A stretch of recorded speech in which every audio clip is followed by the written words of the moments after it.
চলো আজ তোমাকে একটা প্রোডাক্টের ম্যাজিক দেখাই। এরকম লাইভ প্রোডাক্ট ডেমো, তাও আবার আনএডিটেড, এটা আমার মনে হয় কেউ দেখায় না। আমি প্লাস আমার হাজার হাজার কাস্টমার এই প্রোডাক্ট ইউজ করে রেজাল্ট পেয়েছে, তাই আমি এত কনফিডেন্টলি দেখাচ্ছি। অ্যাভনে 3 রকমের ট্রিটমেন্ট সিরাম আছে, তার মধ্যে আমি অ্যান্টি ড্যান্ড্রফ শ্যাম্পুটা ইউজ করি, কারণ আমার ড্যান্ড্রফটাই প্রবলেম। তো দেখো চুলটা কতটা ড্রাই, ফ্রিজি, হাত বেরোচ্ছে না। এই চুল রিপেয়ার হয়ে যাবে জাস্ট 30 সেকেন্ডে।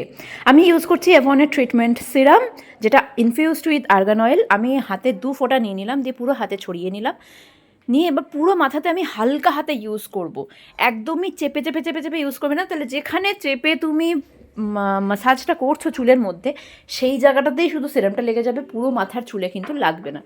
তো এইভাবে আমি ঠিক যেভাবে দেখাচ্ছি ভিডিওতে, ঠিক এইভাবে এবার লাস্টে যেটুকু হাতে বেঁচে রয়েছে সেটুকু দিয়ে আমি সামনের পোর্শন, চুলের লাস্ট পোর্শনটা এইবার চেপে চেপে আমি ইউজ করি না।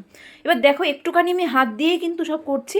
হাত দিয়ে দেখো আমি ম্যাসাজ করতে করতে দেখো চুলটা পুরো সিল্কি হয়ে যাচ্ছে আস্তে আস্তে। আর পাটে পাটে কিন্তু আগে আমার হেয়ার কালার করা ছিল না, তখন আমার 7 দিন পর্যন্ত চুল সিল্কি থাকতো। এখন হেয়ার কালার করার পর থেকে 4 দিনের বেশি চুল সিল্কি থাকে না। হেয়ার কালার করা, স্ট্রেটনিং, স্মুথনিং সবই কিন্তু কেমিক্যাল চুল পুরো নষ্ট করে দেয়। প্লিজ তোমরা এটা করো না। নিজে যেটা পেয়েছো ভগবানের থেকে সেটাকেই সুন্দর করে রাখো।